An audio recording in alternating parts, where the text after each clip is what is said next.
It's time for Friday Night Flights, sponsored by McDonald's of Hampton Roads, Hampton Roads Transit Student Freedom Pass, and Casey Auto Group. While rain and high winds have wreaked havoc on tomorrow's college football schedule, high school teams in Hampton Roads dodged a bullet tonight. A great way to kick off what looks to be a wet Labor Day weekend as we bring you the season premiere of Friday Night Flights. Hi everybody, I'm Bruce Rader and welcome back to the longest running high school football show in the state. And we begin tonight with excellent teams from Group 6, a Western Branch squad that has a great future against perennial powerhouse Lake Taylor, which fell in the 4A state title game last season in double overtime. Lake Taylor lost its opener to Heritage, trying to avoid its first 0-2 start in 25 years. First drive for the Titans, Tyreek Huey up top to the senior Rashad Russell. He gets the touchdown and the Titans take a 7-0 lead. Next Lake Taylor drive, Huey is going to keep it himself, and now the Bruins are in a 14-0 hole. Coach Greg Gibson trying to test out the Titans' pass defense. Dominic Brooks picked off by Daquan Richardson. Titans up 14-0 in the second quarter. Bruins put the ball on the turf.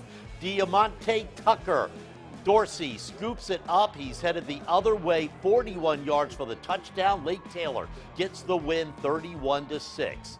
Oscar Smith with its 82-game district winning streak on the line, visiting Nansemond River. The Warriors looking for their second win in a row, and who says special teams don't win games? Oscar Smith's Kalik Perry blocks the punt, setting up his offense. And on the Tigers' first play from scrimmage, Kalik Perry gets his first touchdown of the season and one of 3 scores for him on the night. Oscar Smith back on offense. Second possession, a second touchdown for Kalik Perry as William and Mary bound Sean Mitchell throws the bullet over the middle.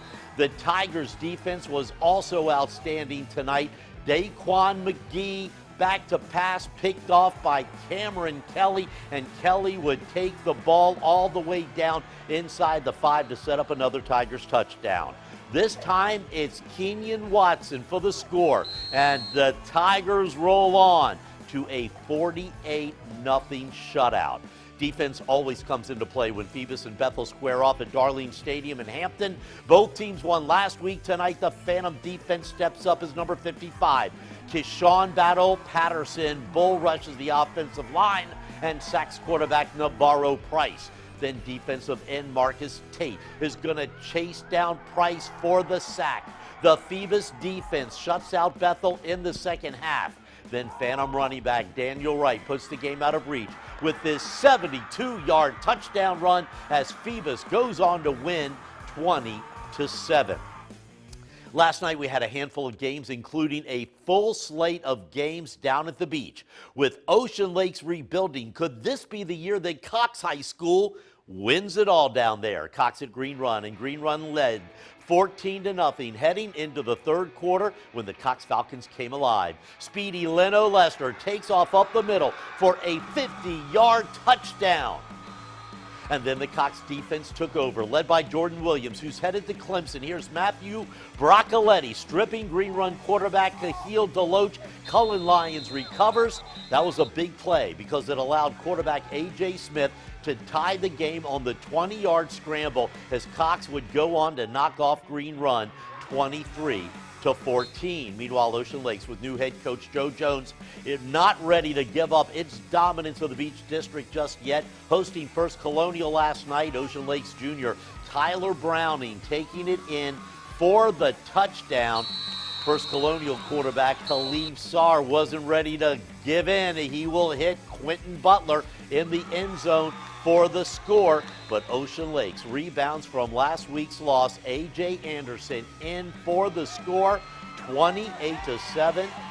Ocean Lakes over First Colonial. More finals from the beach. Bayside's Michael Martinez over 200 yards rushing in the win over the Marlins. In the Marlins win over Kempsville. Tallwood's Lamar Gilbert with the touchdown in overtime to beat Kellum. Lansdowne with a 1-point win over Princess Anne. and the always fiery Mike Smith in his 46th season as head coach at Hampton High School. The Crabbers taking on Denby. Hampton lost quarterback Jovan Quillen to Virginia Tech, but the Crabbers return this guy. Dazzling Daz Newsome, he takes the opening kickoff. 31 yards into Denby territory, helping Hampton to its first touchdown. Denby got close on several occasions, but the Hampton defense forced key turnovers. Their big defensive front with the pressure. Jaquarius Bellamy with the pick. Juice Smith right into your living room, right up the gut. One of Hampton's 4 touchdowns as the defense shuts out Denby 28-0. Hampton with the win. In Portsmouth, Grafton making the long trip from the Bay Rivers District to take on Churchland. Grafton with the makings of a very good team this year, and like everywhere else tonight, the Umbrellas out in full force. Churchland trailed 20-6 at the half, early third quarter. Grafton in punt formation, but it's a fake, and it's snuffed out by the Churchland Truckers. Good eye there. But after a 3-and-out, Grafton back on offense. Make that Ryan Paybon back on offense. 4 touchdowns for the senior, and those 4 scores covered 250 yards. When you're hot, you're hot. What a game for Ryan Paybon. Grafton, the big road win over Churchland, 44-6. Way to go, Ryan, as the Clippers open their season with a victory at Todd Stadium in Newport News tonight. Minchville and Woodside looking for their first win of the season. Woodside coming in the favorite, and their defense shows us why. On Minchville's first series, quarterback Luke Wells is picked off by Jordan Knight. Oh, my, look at that. And on the next possession for Woodside's defense, Kendall Bell also coming up with a pick. 2 straight interceptions by the Wolverines defense. Woodside scores on the quarterback sneak here by Tyher Tyler.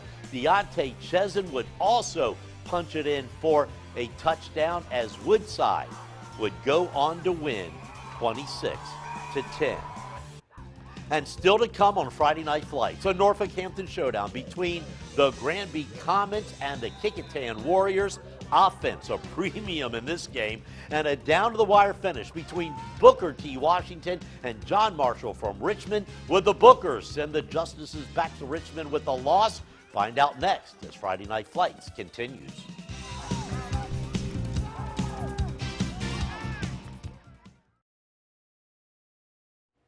In Portsmouth, Lakeland and Wilson looking to get in the win column here in week 2. From high in the stands watches Monte Copeland. Oh, this is awesome. Splitting the Cavalier coverage, taking the kickoff all the way down. 85 yards, nobody touches him for the touchdown. Lakeland down by 2. Tyquan Holloman hits DeAndre Little over the middle for a big pickup. Oh, Lakeland's offense is on a roll.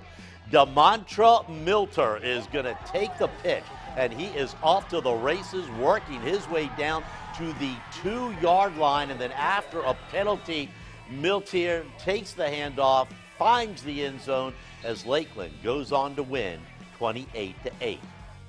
In Norfolk, Division 6 Granby hosting Division 5 Kickintan from the Peninsula District. The Granby cheerleaders not letting a little rain get in the way of supporting their Comets. Offense was a premium in this one. Kickintan and White, Roger Williams and Jaquel Gillespie team up for the quarterback sack. And then how about some more defense by Granby and another quarterback sack. This time it's Bonnie Burton. Granby controlling the field position most of the game. Finally breaking the scoreless drought, Elijah Hodges on the keeper. Granby hangs on for the 14-7 win over Kickintan. In Norfolk, Booker T. Washington welcomes John Marshall from Richmond. The Bookers won last year's game up there. Fourth quarter, John Marshall and White. Damian Harris finding a wide-open Chris Robinson for the score. Booker T. is still up by 2, so Marshall is going to go for the tie. About the same connection, Harris to Robinson, and the game is squared at 14. So we go to the last 42 seconds of the game. The Bookers with the ball. Ditorius Fuller finds Terrell Heath. That is a game-winning touchdown. The Bookers are going to go for 2, and they would get it, and more importantly, they get the win 22-14 for the second year in a row. The Bookers have defeated Marshall. Norview on the road against the 5A state champions from Highland Springs from outside Richmond. tied at 7 in the second. Jawan Carter takes the snap, keeps it himself, takes the big hit and scores and puts the Springers up 14-7. And then it's the Springers defense. Nice pick here by Justin Hopkins. That ends the Norview drive, 14-7 still. The score at the half in the third quarter. More Highland Springs defense. Ball on the ground. DeAndre Henderson recovers. That leads to this. Carter again on the keeper, scores again. Norview kept it close, but the Pilots fall to the defending state champions, 27-14. Hey, how about Gloucester? The Dukes are 2-0 for the first time in 28 years after beating Jamestown. York loses big to James Monroe. Bruton losing to Kings Williams by 10. I'm sorry, that's King William.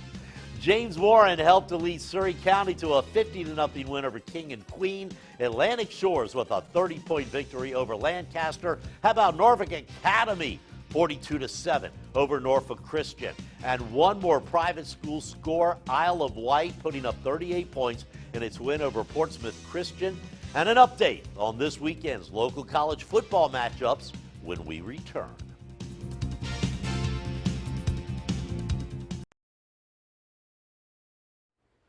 Let me bring you up to date with some finals from last night's games here in Hampton Roads. Heritage beats Warwick. Lafayette puts up 47 points in its win over Huguenot. Grassfield forces 4 fumbles and shuts out Deep Creek. Norcom loses to Verina from the Richmond area.